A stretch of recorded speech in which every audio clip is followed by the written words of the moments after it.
एक समय की बात है। दो हरे भरे पहाड़ों के बीच घाटी में बसा एक छोटा सा गांव सुंदरपुर था। सुंदरपुर गांव के लोग संतुष्ट और खुश थे, लेकिन एक चीज थी जिसके लिए ग्रामीण तरस रहे थे, वह थी बारिश। गांव में गर्मियां हमेशा बहुत सूखी और गर्म होती थी। मिट्टी इतनी सूखी थी कि कुछ भी नहीं उगता था और फसलें सूख जाती थी।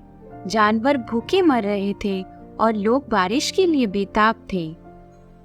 सभी गांव वालों की तरह गोपाल भी गांव में बारिश न होने की वजह से परेशान था।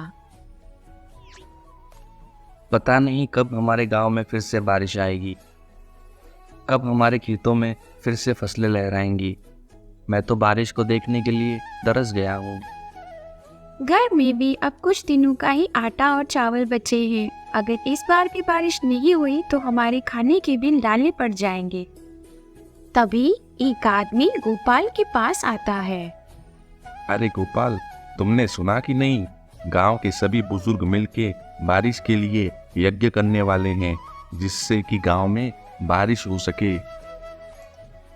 मैं तो बस यही चाहता हूँ, ऊपर वाला बस उनकी प्रार्थना सुन ले और गांव में खूब सारी बारिश हो। गांव के बुजुर्गों ने क्षेत्र में बारिश लाने के लिए हर संभव कोशिश की थी।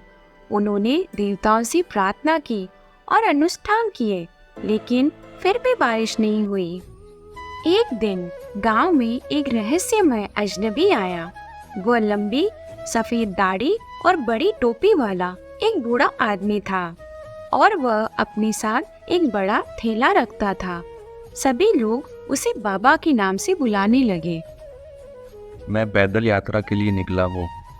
आपका गांव रास्ते में था, तो सोचा कुछ दिन यहाँ पे आराम करके ही आगे की यात्रा पूरी करूँ। अगर आप लोगों की अनुमति हो तो क्या मैं कुछ दिन यहाँ रह सकता हूँ? गांव वालों ने सहर्ष उनका स्वागत किया। बातों बातों में गांव वालों ने भी उन्हें बताया कि पिछले कई सालों से गांव में बारिश नहीं हुई है। बाबा ने अपना दिन गांव में घूमते, लोगों से बात करते और भूमि का निरीक्षण करते हुए बिताया। अंततः वह इस नतीजे पर पहुंचे कि गांव को एक शक्तिशाली चुड़ैल ने शाप दिया था। इस गांव की भूमि का निरीक्षण करके मुझे एक बात तो समझ में आ गई कि इस गांव की भूमि श्रापित है। किसी चुड़ैल ने इस गांव की भूमि को श्राप दे रखा है और उसी श्राप की वजह से ये भूमि सूख गई है। हाँ, कई साल पहले एक चुड़ैल हमारे गांव में आई थी और पूरे गांव में उसकी वजह से डर का माहौल हो गया था। बड़ी मुश्किल से सारे गांव वालों ने उसे कैद करके जमीन में गाड़ दिया था।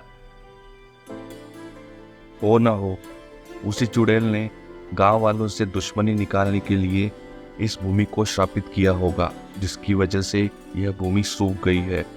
मैं इस श्राप को तोड़ सकता हूँ, लेकिन इसमें मुझे सभी गांव वालों की मदद चाहिए। क्या आप लोग मेरी मदद करेंगे? हम आपकी मदद ज़रूर करेंगे बाबा। ठीक है, तो कल सुबह हमें गांव की ज़मीन में एक गड्ढा खोदना होगा।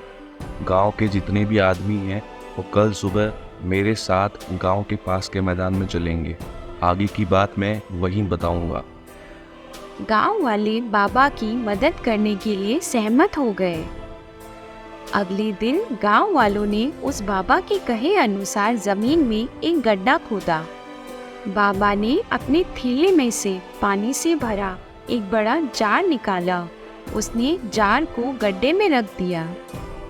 ये जादुई जार इस भूमि को श्राप से मुक्ति दिलाने में मदद करेगा।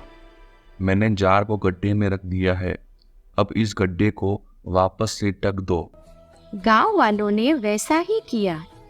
उसके बाद बाबा ने दोनों हाथ जोड़कर कुछ मंत्र पढ़े, जिसके बाद धीरे धीरे आकाश में बादल आने लगे और जल्द ही गांव में भारी बारिश होने लगी। गांव वाले बहुत खुश हुए और बाबा को उसकी मदद के लिए धन्यवाद दिया।